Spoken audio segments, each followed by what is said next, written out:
Okay, so one of the most popular videos lately that has been on the internet was posted actually by a guy by the name of Brandon Robertson, who is a pastor of some church out in California, and he's also an advocate of gay rights, and he goes around, he does a lot of speaking, and he refers to a passage in Mark where Jesus apparently talks about a woman as a dog. He says that he calls her a dog.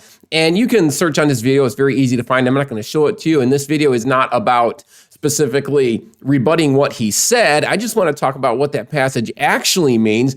But just to sum it up a little bit, let's look at the passage first and understand that when Brandon looks at this passage, he describes it as Jesus using a racial slur against this woman and calling her a dog. Let's read the passage. I'll give you a few reasons why this is not about racism, and then I'll actually explain what this passage is about. Now, he used a passage in Mark, but I actually want to use the parallel passage that we find in Matthew chapter 15. So here it is right here. It's Matthew chapter 15.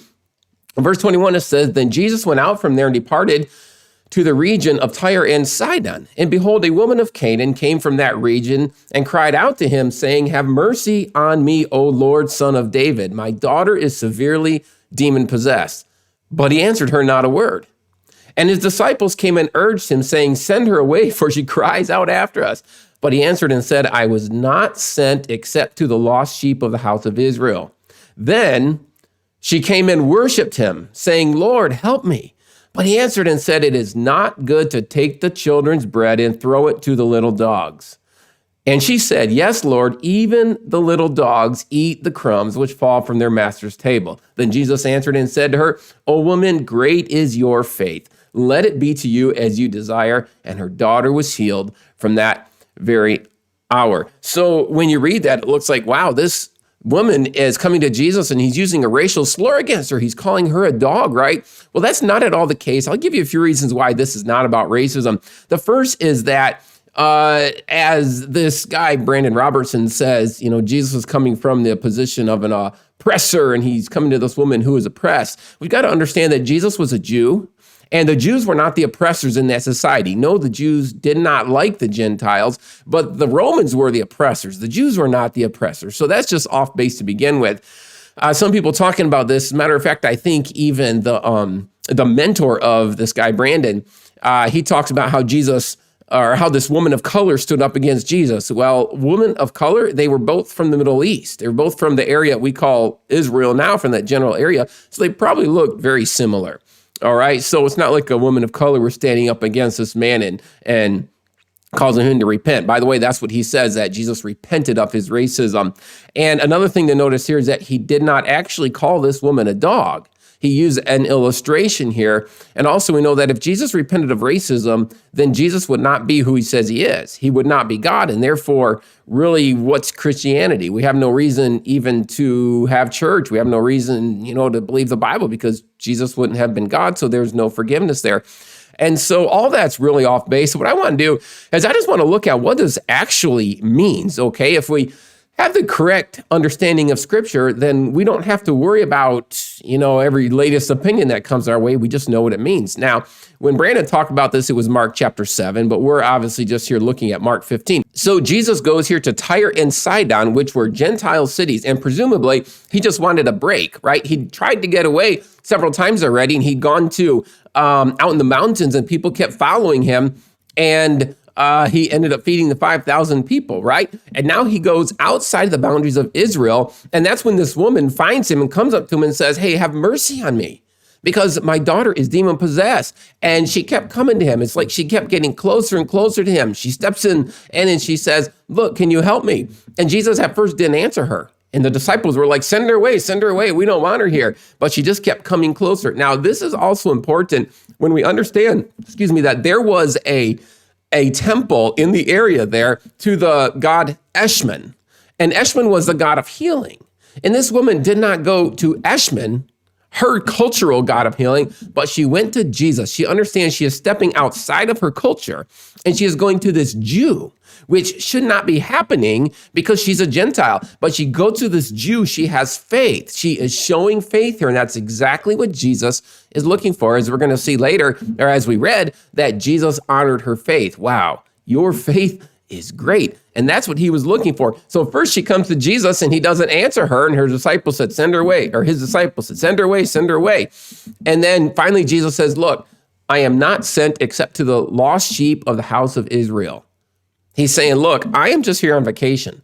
I have been sent to the Jews specifically, not to the Gentiles. I think he is testing her persistence. He's testing her faith. How would she fare? Is she just going to give up and say, oh, okay, whatever, I guess it's not going to help? No, she just kept asking. She kept asking. And finally, there in verse 25, it said that she came and worshiped him. And I kind of picture that she comes up to him and she's getting down at his feet and just begging him, please, please, you've got to do something. You are the only place that I can get healing for my daughter. And that's when Jesus says the famed words. Let me get it up there for you so you can see it. Verse 26, it is not good to take the children's bread and throw it to the little dogs. Now, did Jesus call her a dog? No, he used an illustration.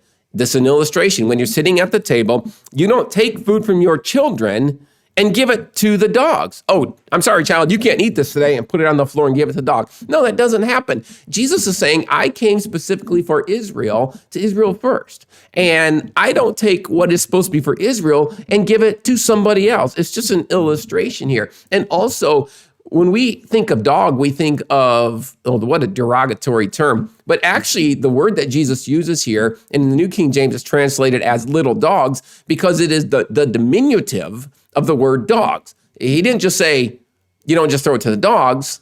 He said, you don't throw it to the little dogs. And I think his point here is that why would somebody take food from their children and give it to their dog's children, the puppies, the little ones, right? That's just not how you do it. So this is not a slur against this woman. This is just showing this woman that, hey, I am for the Jews first. I'm coming to help the Jews, and you as a Gentile, you're not my primary purpose. Now, we know Jesus has worked with Jews. He even had helped the people in these cities before, Tyre and Sidon, as they had come to him. So it's not like he was refusing them. He's testing this woman's faith. How far will she go? So he's testing her to see it. So what is her response? She said, yes, Lord, yet even the little, by the way, she agreed with him. Yes, you're right. I know you came for the Jews, but can I have some too? And yes, Lord, yet even the little dogs eat the crumbs which fall from their master's table. Said, yeah, I agree. Sure, you're right, but I want something. I know I'm just a Gentile, but even people let crumbs fall and they let the dogs under the table have it. So can't I at least have something? So she's agreeing with Jesus. She's not taking offense. She's not calling Jesus out for his racism. And then Jesus said, oh, woman, great is your faith. Let it be to you as you desire. So Jesus honored her faith here. That's exactly what he wanted, because this woman had broken out of her pagan culture and she came to Jesus, and Jesus helped her. Now, there's a few lessons that we can learn, I think, from this. 3 lessons that I just want to give you quickly from this passage, which has nothing to do with racism, okay? It has everything to do with how Jesus worked with people. Here's the first lesson. The ministry of Jesus is for everyone. He came for everyone, the Jews first, but also to the Gentiles.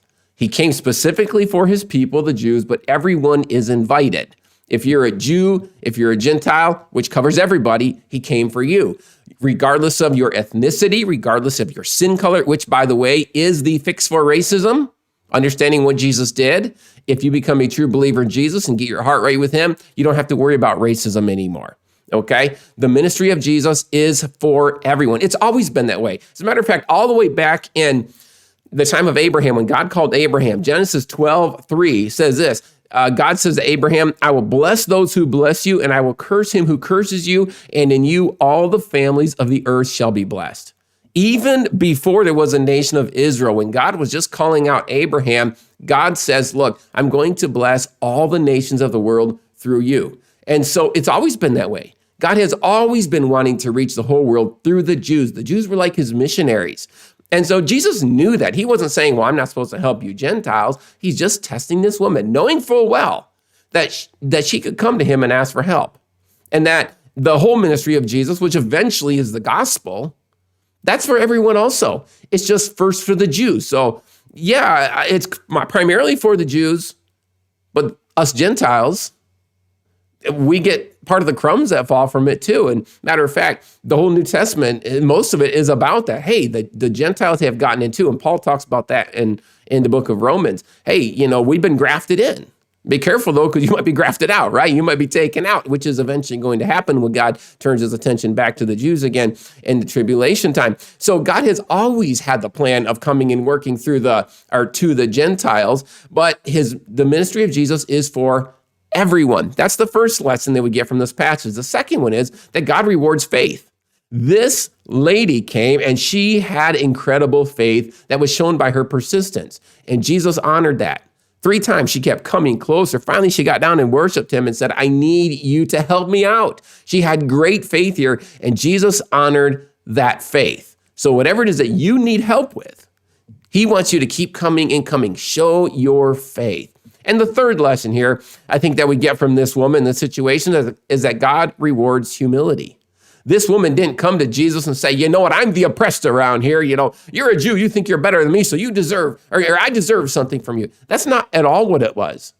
She came with the understanding that I don't deserve anything from you. Understand that in this situation, I'm more like the dog under the table. I'm not the primary focus of Jesus right now, but give me something. Can you please give me something? I've got nowhere else that I can go for help. I can only come to you. She was the outsider here. We live in a society that is very entitled. Everyone thinks they're entitled to something. And that's not the attitude that we need when we approach God. We need to understand that we deserve nothing good. So there's our lessons that I think we get from this. Number 1, that the ministry of Jesus is for everyone. Number 2, that God rewards faith. And that number 3, God rewards humility. So there you go. This has nothing to do with racism. That has everything to do with faith. That's the lesson of Matthew 15 and Mark chapter 7. I hope that helps you out. Subscribe if you haven't. And I want to remind you to check out my ASL channel, American Sign Language, where I do some of these videos in sign language. Check that out. And I'll see you over there or on this channel later. God bless.